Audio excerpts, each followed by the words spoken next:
All right, so Wiley, we're here in the neighborhood. This is the neighborhood school, William M. Raines High School, man. This is kind of partly your hood, man. You're a product of this situation, man. How does it feel to be able to come here and call your place of employment home?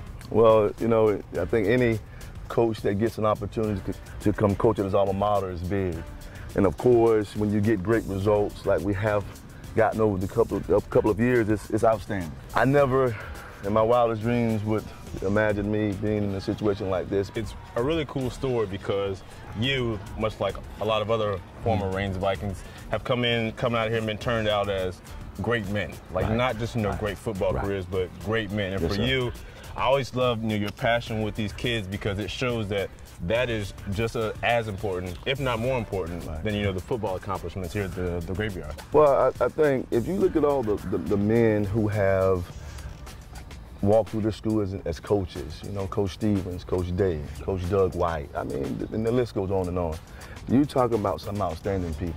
And so I just try to, again, keep that tradition, that pride with the guys that come through Raines. And it's always so great because you can obviously tell that's so important because when they get on the field, that same level of uniformity applies right here on the field. You get these kids in here from this neighborhood. That's right. They stay in this neighborhood. And you don't really hear about them being in trouble. You hold them accountable and you make sure that they know that, hey, you represent your community. Right, and that's what they have to be informed, they have to be taught that it's a standard.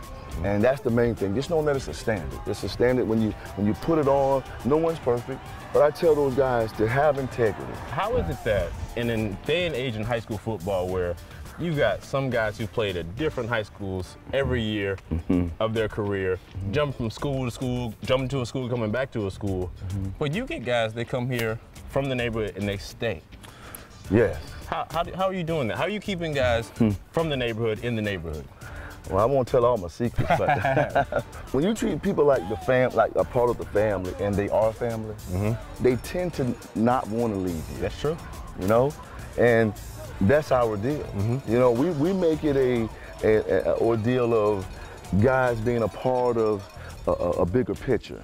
And I think what happens there is guys feel like they're at home, and hey, do all of them stay? No, but I tell you what, the majority of them do. Not even a couple miles away, you got your other family member. Yeah, Trojans. Yeah. It's huge. We are intertwined. It's no secret. I don't think there's not too many high schools this in close in proximity than we are. So we're one big family. Yeah, we battle. That's going to happen. But in the whole essence of it, we're just one big family. Right. And those guys are amazing over there. They do a great job. And as a young boy, growing up, competing against those guys, it's always been big. Now, I'd be remiss if I didn't ask you about, obviously, the unfortunate shooting we had. And you being kind of the face of the Raines Vikings, especially because it happened, with your football team on the field. Yes.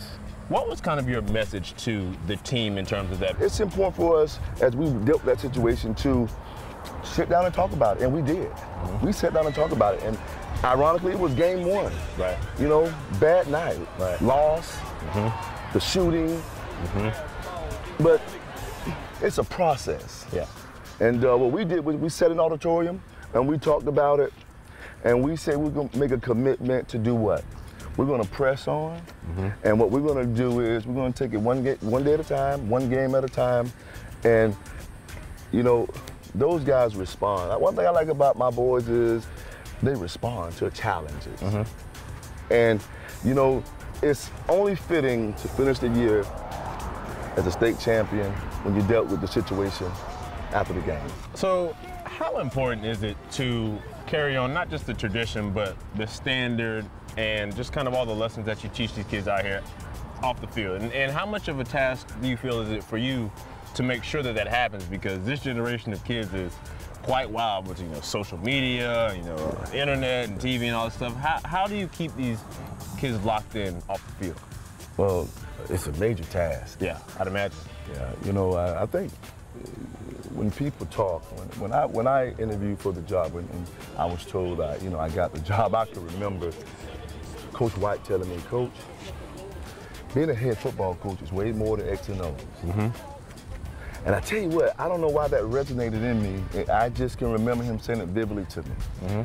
And boy, I tell you, it didn't take long once you got into the job to understand what that really meant. I bet. And it was very important for me to grab hold to that and just say, hey, you know what?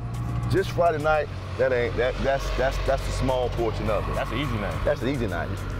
The daily duties of the job is where you have to, you have to take full grasp of. The way you have this thing built is that it's not even just about the football kids, even just the regular students in the school. Like, you have such a presence that resonates throughout this whole community.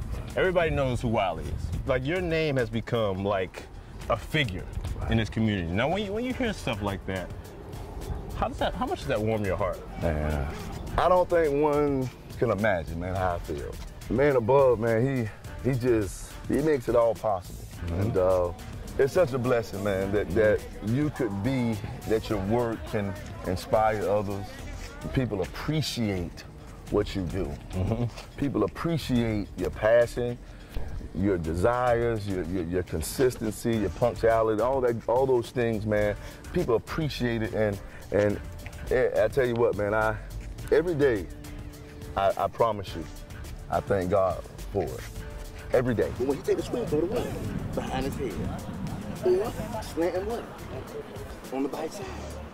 You know, as we walk, behind the graveyard, it's such an astounding, and one might say a privilege to even play here. We've talked about in the past that, the important part for you is to make sure that the guys that suit up on this field on Friday nights, they have to be Wiley's guys, Rain's guys. The locker room controls the environment. When you got a bunch of guys that's doing certain things the right way, and the conversations are about certain things, you kind of, it's a quick decision you have to make. That's true. And whether that guy says, I want to be a part of it or not, it doesn't take long. Whichever decision is made, I'm fine with it. Because again, you want those certain guys. I can remember Nick Saban made a comment to me one day. I said, Coach, how do you do this year in and year out? It was a simple statement. Get the right guys on the bus and get the wrong guys off. There you go. And you know what? That told the story. Obviously, this is no, preview to this time, because I'm sure we have a long time before this comes, but when it's all said and done, when head coach Deran Wiley hangs it up as the head coach, how do you want to be remembered? Simply, I made a difference. That's it? That's it. I made a difference. I took the group I had year in and year out, and I made a difference in the world. Simply. I'm not worried about anything else. Did I make a difference? If I did that, I did my job.